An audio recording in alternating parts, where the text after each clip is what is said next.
नमस्कार, news for nation देख रहे हैं आप। मैं हूं आपके साथ रश्मि। भारत को पाकिस्तान राष्ट्र बनाने के मिशन का पर्दाफाश हुआ, जिसको लेकर आरोपियों की गिरफ्तारी भी हुई। लेकिन बता दें आपको कि इन आरोपियों के गिरफ्तारी होने के तुरंत बाद ये जो जिम्मा है वो एनआईए को सौंप दिया गया। लेकिन इस बीच पटना के एसएसपी मानवजीत सिंह ढिल्लों की तरफ से बड़ी बातें कही गई, जिसमें उन्होंने आरएसएस और पीएफआई की तुलना कर दी। हालांकि इस तुलना के बाद बिहार का जो राजनीतिक पारा है वो भी बढ़ गया और अलग अलग राजनेताओं की तरफ से लगातार जो माफी मांगने की बात है वो भी कही जा रही थी। लेकिन अब आपको बता दें कि पटना एसएसपी मानवजीत सिंह ढिल्लों की मुश्किलें बढ़ चुकी है। हुआ यूं है कि अब पटना एसएसपी मानवजीत सिंह ढिल्लों के खिलाफ एफआईआर दर्ज किया गया है और ये एफआईआर दिल्ली में दर्ज हुआ है। पूरी जानकारी आपको विस्तार से देते हैं कि आखिर क्या कुछ हुआ है इस पूरे मामले को लेकर।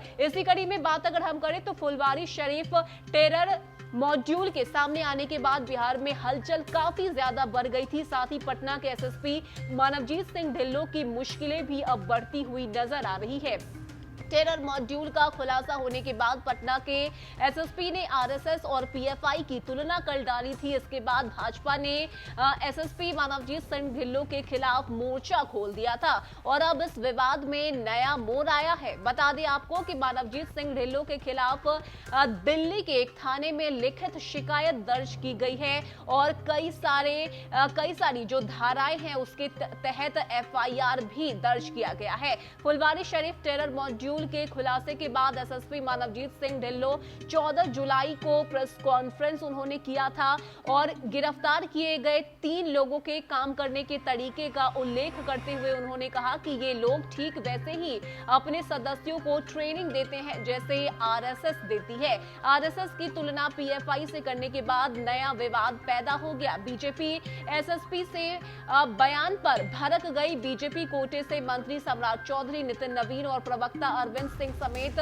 भाजपा के कई सदस्यों ने मुख्यमंत्री नीतीश कुमार से एसएसपी मानवजीत सिंह ढिल्लों को तुरंत बर्खास्त करने की मांग भी कर डाली। साथ ही एसएसपी से सामूहिक रूप से माफी मांगने के लिए भी कहा। ऐसे में विवाद को बढ़ता देख एडीजी जितेंद्र सिंह गंगवार ने एसएसपी मानवजीत सिंह ढिल्लों को कारण बताओ नोटिस जारी किया था और अब उनके खिलाफ दिल्ली में लिखित शिकायत दर्ज कराई गई है। बता दें आपको कि दिल्ली निवासी अश्विनी गुप्ता ने उनके खिलाफ लिखित शिकायत में हौज खास थाने में भारतीय दंड विधान संहिता के तहत लिखित शिकायत दर्ज की है। उन पर आईपीसी की धारा 153 ए, 153 बी, 295 ए, 499 और 500 के तहत शिकायत दर्ज कराई गई है। बढ़ते विवाद पर पटना के वरिष्ठ पुलिस अधीक्षक मानवजीत सिंह ढिल्लों ने सफाई भी दी है। उन्होंने कहा है कि आरोपियों से पूछताछ करने के दौरान उन्होंने जो कहा वही मैंने प्रेस कॉन्फ्रेंस में कहा। उन्होंने यह भी कहा कि उनके बयान की चुनिंदा व्याख्या की जा रही है, जिसके कारण यह विवाद खड़ा हुआ है। तो बता दें आपको कि ये जो पूरा मामला है वो अब और भी ज्यादा फंसता हुआ नजर आ रहा है। एक तरफ जहां बीजेपी ने एसएसपी मानवजीत सिंह ढिल्लों के खिलाफ मोर्चा खोल दिया है, तो वहीं दिल्ली में लिखित शिकायत दर्ज कराई गई है, जिसको लेकर अब मुश्किलें जो है वो एसएसपी मानवजीत सिंह ढिल्लों की बढ़ती हुई नजर आ रही है। फिलहाल के लिए इतना ही। ज्यादा अपडेट के लिए आप जुड़े रहिए न्यूज फॉर नेशन के साथ। नमस्कार।